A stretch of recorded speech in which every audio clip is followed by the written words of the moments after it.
Hi, everyone, and welcome to the Neil Haley Show. And last week we talked about the NFL and the problems that were going on in the NFL. Now I want to talk politics, and especially the war against ISIS or ISIL. And I wanted to know pretty much what ISIS is, and specifically the history of ISIS, who they are, and what our expert feels is going to happen next. So I'm so excited to welcome to the program Keith Davis. And Keith is the director of Rescue Christians, the Walid Shoebat Foundation, and much more. Keith, how are you? Fine. Thank you for having me. Well, I'm glad to have you on the show. And tell our listeners a little bit more of your background. You do a variety of things to educate the public, specifically what's going on especially when we're talking about Muslim extremists and what's going on with terrorism and things like that. Well, back in 2003, I was listening to a small radio station when I heard Walid Shoebat be interviewed for the very first time in any radio show. Right. And so I did. At that time, I was just writing letters to try and counter the ridiculous nonsense in the media. Yeah. So what I did was I looked him up on the internet and found a website, one of like 15 references on Google, and I found a website where there's an email address. I wrote to him, he wrote back to me, and then the rest is history. We've reached hundreds of millions of people throughout the world. Walid has spoken in Chile, in Australia, in Canada, all over America, on Europe, and so forth. So, and he's appeared on, BBC, right, Fox News, etc. Although many of these shows now don't want to have us on anymore, despite the fact that we've been right all along, the political correctness seems to get worse, not better. It's quite interesting because I've had Teddy on a few times, and Ted Shoebat is a good friend. I've really enjoyed having conversations with him, and he's predicted a lot of these things. But for our listeners today, really, and viewers, the real thing I wanted to educate us on is, first of all, because all we hear about is, about ISIS or ISIL specifically, hey, they're the terrorism portion of it, and they're really wreaking havoc in the Middle East, especially in Iraq and Syria, but we don't know who they are. I watched a little bit on Fox last night to get a little bit of background. It just happened that I saw that, but I know you have extensive knowledge of the group and stuff, so tell us how they were formed and where they are today. Basically, they're just an extension of Al-Qaeda. They basically formed as a splinter group from Al-Qaeda. They come from the Wahhabi sect, come from out of Saudi Arabia. They're an extension of Osama bin Laden. But, and everyone's going on how brutal they are. They're no different, really, than any of the Al-Qaeda, any of the different organizations like Hamas and so forth. The only real difference is they're very good at doing PR. And also, right, and the second thing is they've captured land. Those are the two real differences between Al-Qaeda. Al-Qaeda has no real interest in land, and they do, but more in terms of the Khalifa. They don't, obviously their Khalifa, they want to come out of Turkey, right, which is the old Ottoman Empire, which is now we're just seeing that rebuilt. So ISIS basically has taken a forward-running position, right? In fact, ISIS is sponsored by Turkey. Wow. Okay. ISIS is doing Turkey's dirty work, right? And then Turkey will come along, right, later on, and they'll do away with ISIS, and they'll take over the whole area, and the Khalifa will be under Turkey. But ISIS has been very good at doing PR, where they, with the beheadings of people, putting them on the internet, right, trying to build up to make the West fear them, right? Because, the beheadings have been going on for years. We've seen beheadings ever since, for the last 10, 15 years, they've been going on ever since the Iraq War, right? Okay. And the Afghanistan War. We had Americans beheaded over it before, but we never had the fear. We never took any real notice here until just recently, when, two journalists, I think this is really the key of why the world has really sort of woken up, that two liberal journalists, and I stress the word liberal journalists, who were murdered by ISIS right? So these are colleagues of the New York Times, Okay. colleagues of all the liberal media. So now, oh my God, it must be terrible how our colleagues are killed. So there's a real danger to us. So now all of a sudden the media wanted to talk about it. Now we're talking again to Keith Davis from the director of Rescue Christians and also the Walid Shoebat Foundation, and he does much more. Now, Keith, I'm going to step back a bit because I still want to go. I was watching Fox last night, and they were basically saying that these guys are really dangerous, and they've left Al Qaeda because Al Qaeda thought they were too extreme for them. Is that just another part of their whole PR move for America to fear them more by using this PR, Twitter, all the different avenues to put this fear that they're more dangerous than Al Qaeda, just as a political machine in certain aspects? Well, I would think they're not dangerous at all, and here's why.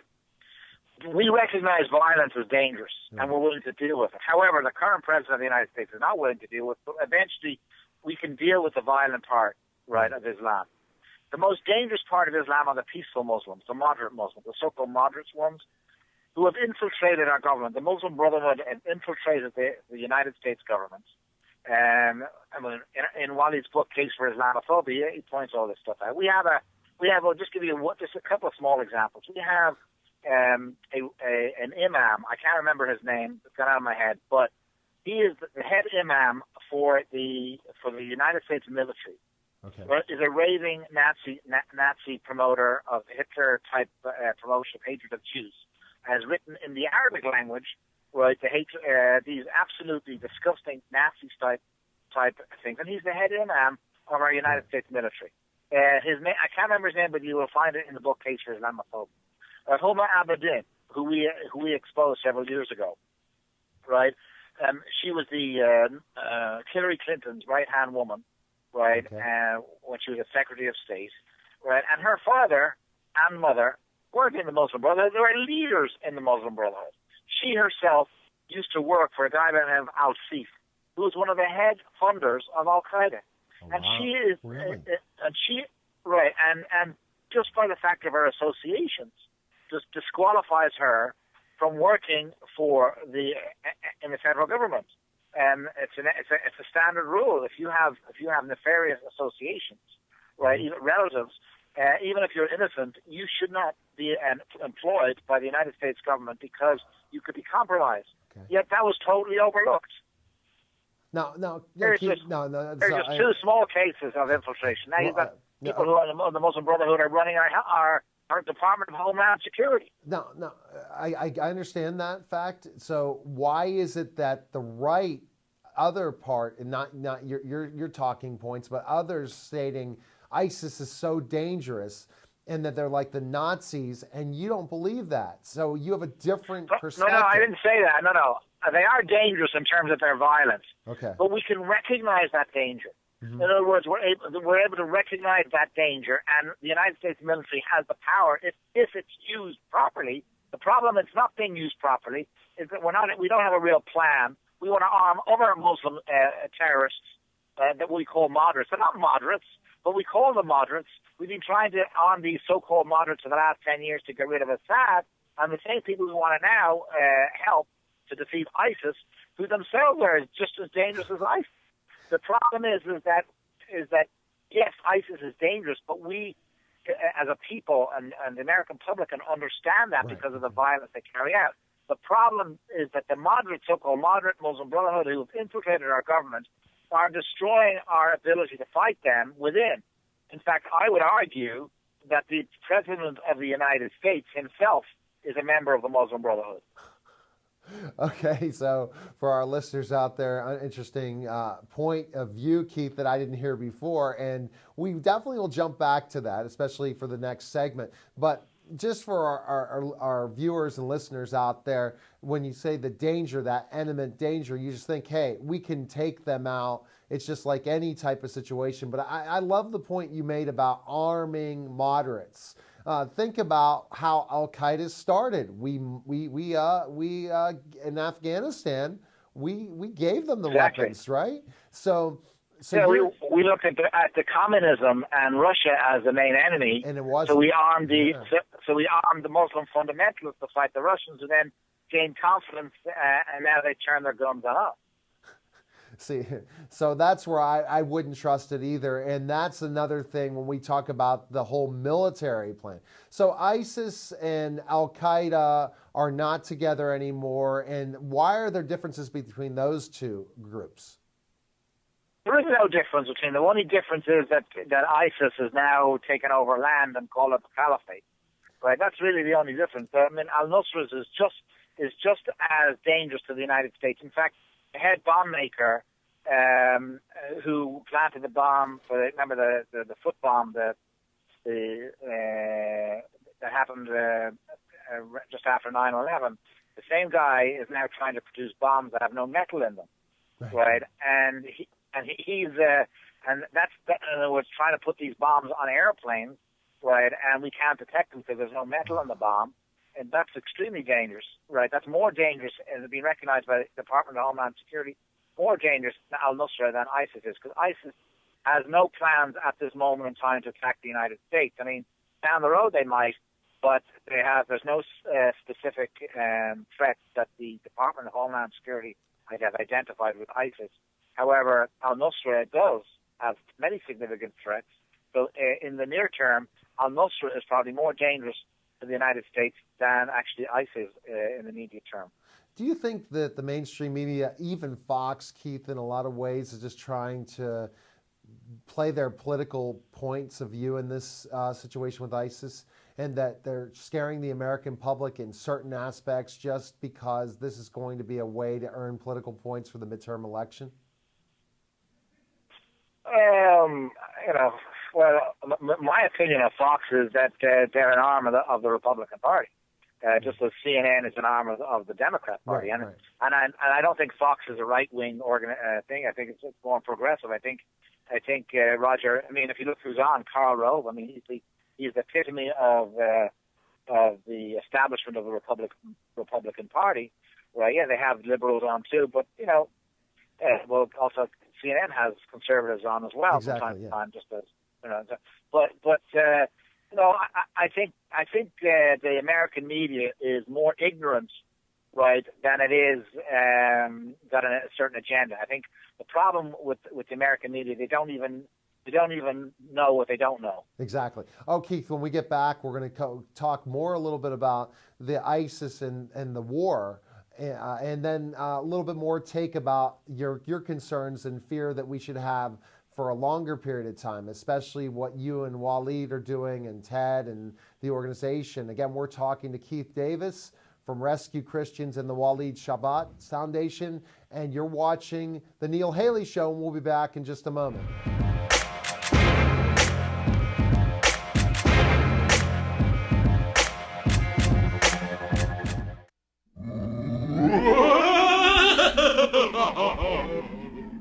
Join us for the first annual Bethel Park Zombie Walk, Saturday, October 25th from 3 to 5 p.m. at Bethel Park High School parking lot. The walk will be followed by a zombie costume contest and light refreshments. Register at Bethel Park Municipal Building's reception desk between Oktoberfest and October 15th during regular office hours. For more information, call BPTV at 412-831-3304. There is a $10 registration fee. All proceeds benefit the Bethel Park Volunteers Scholarship Fund. We hope you will join us for this new Bethel Park holiday tradition.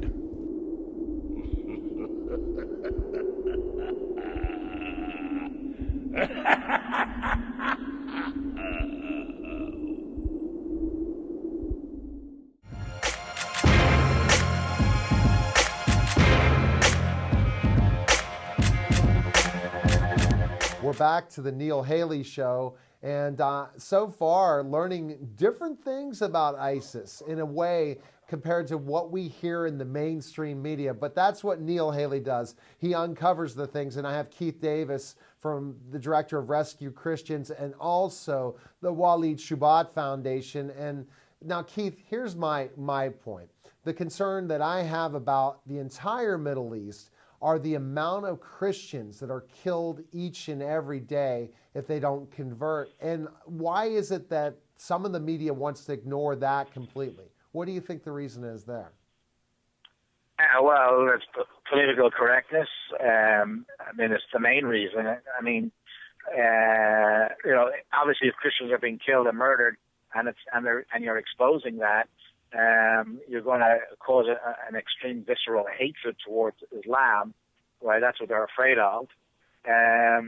But and it's tragic. I mean, but it's not only the media; it's also in the churches. The churches don't want to talk about this either. They don't want to deal with it, right? I don't know.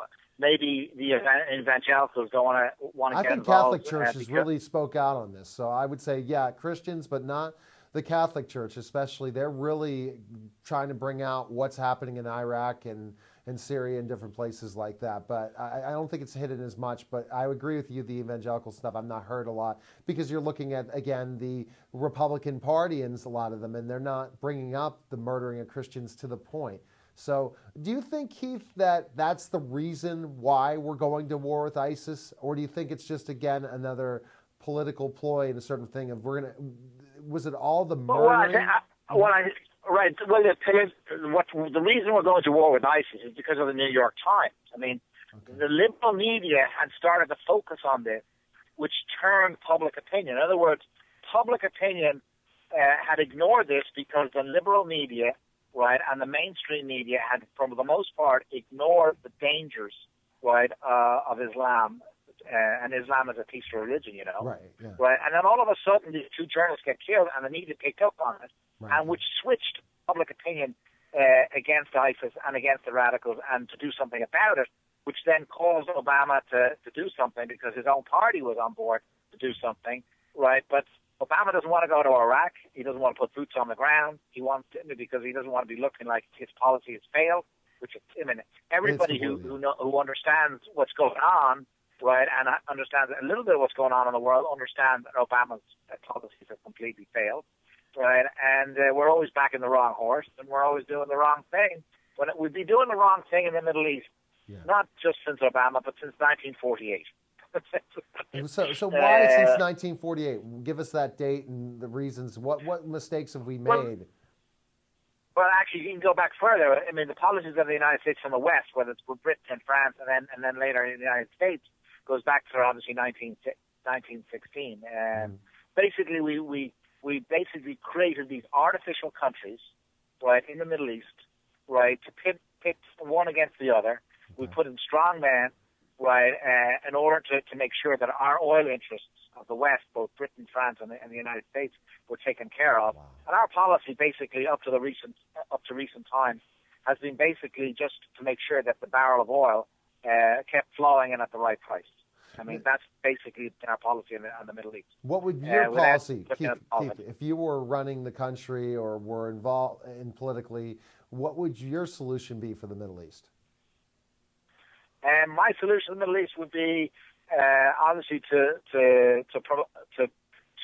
see, the problem is with the Middle East is Islam, and radical Islam. That's the problem in the Middle East. Right. And so you cannot have, right, and once you created the dictators, you needed to keep the dictators, right? The policy of the Middle East for the last 10 years, or the last 6 years under Obama, was to remove the dictators and allow radical Islam to fit in. When I said to you earlier that I believe that Obama's a Muslim Brotherhood, well, the reason I said that was because he has been helping the Muslim Brotherhood with every policy to enable the Muslim Brotherhood to take over. They took over Libya, right? It's a complete lie and fabrication that we went to try and stop a humanitarian disaster. That was the premise that we went into Libya. What we've actually done is the opposite. There now is a human disaster. There is people by the hundreds and thousands of people are leaving Libya on little boats trying to get to Italy and Europe. And do you see anything out of the media? If the liberal media would show that, it would show a complete disaster in Libya. Libya has been a complete disaster. It's now a failed state. You have two factions fighting each other over, and they're both Islamic fundamentalists, over power of Libya. We deposed Mubarak, and we allowed the Muslim Brothers to take over right there. calling it the Arab Spring. We have the same problem in Tunisia. We have the same problem. Now, why do we want to get rid of Assad?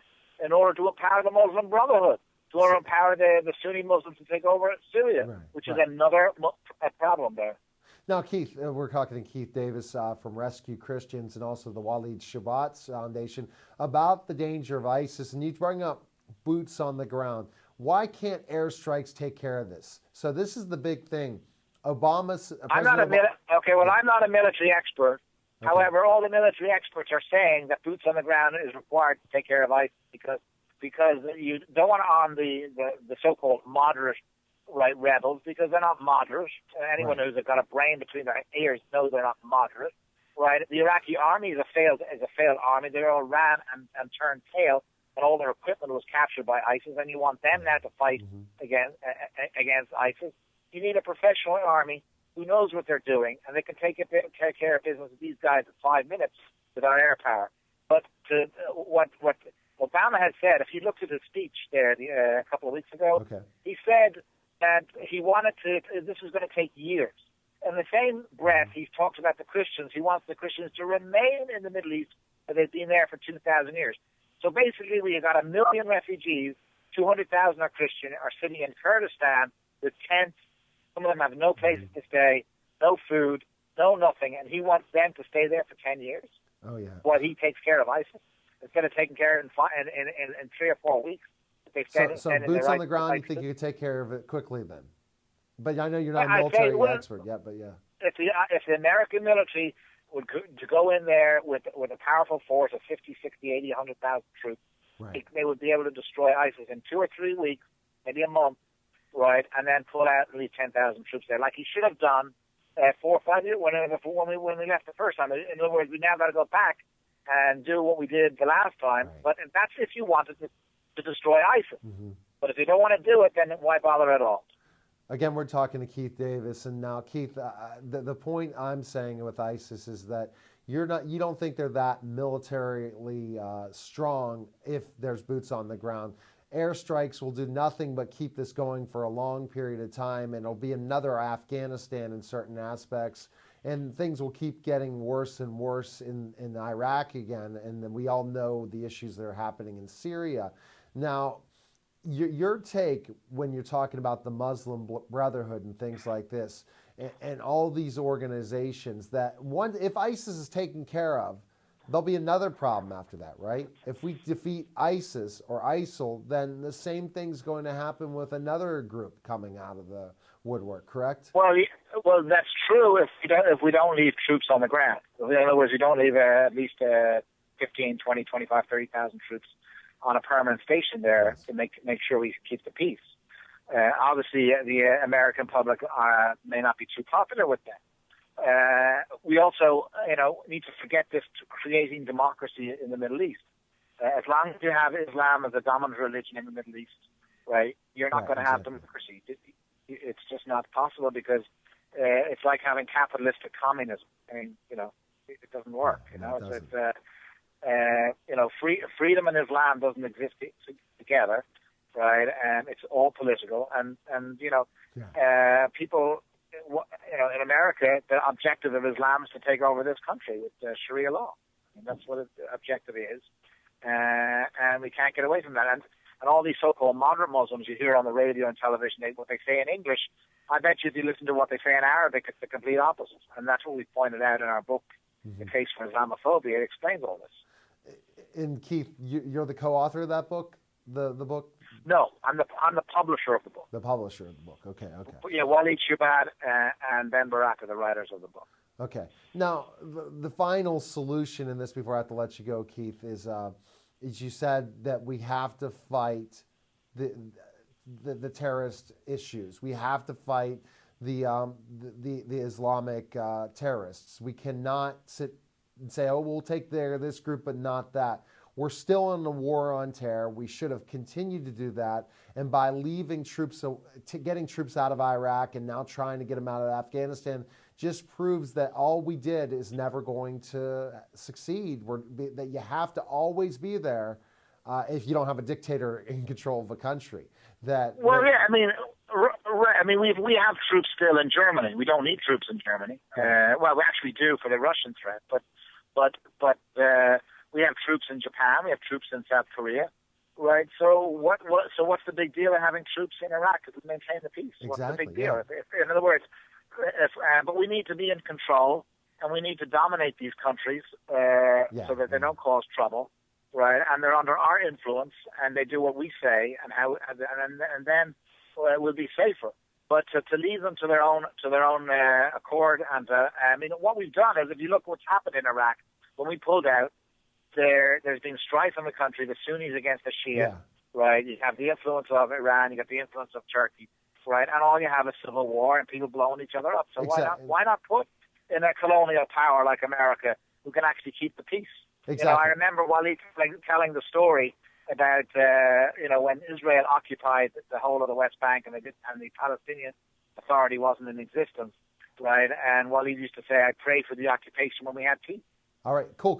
Where can we find information on you and learn more about you? Where's the best place to go? Yeah, the best place, we have a blog that's very popular, and you get the latest information on Shubat.com, and you'll hear the truth, the whole truth about really what's going on in the Middle East, not what you see in the mainstream media at Shubat.com, SHOEBAT.com. All right, thanks a lot for calling the program, Keith, and take care, all right? All right, God bless. Bye-bye. Okay, well, God bless you. All right, that was Keith Davis, and interesting. Now, I want your take. Email me, nhaley@totaltutor.org. Tweet me at TotalTutor. Keith has a different perspective than the right and left. Tell me what you think. And next week on the program, I'm going to have a studio guest, NFL Super Bowl champion, coming to BPTV Studios in Pittsburgh, Bethel Park, Darnell Dinkins. And then the week after, another amazing guest. Go to my website, totaltutor.net, for more information. And I want to hear from you. Was this a little controversial, especially when he brought up with Obama? That's not my issue or my views. I'm just trying to take it right down the center. Good talking to all you guys in the TV land and radio land. And have a great week. We'll talk next week. Good day, everyone.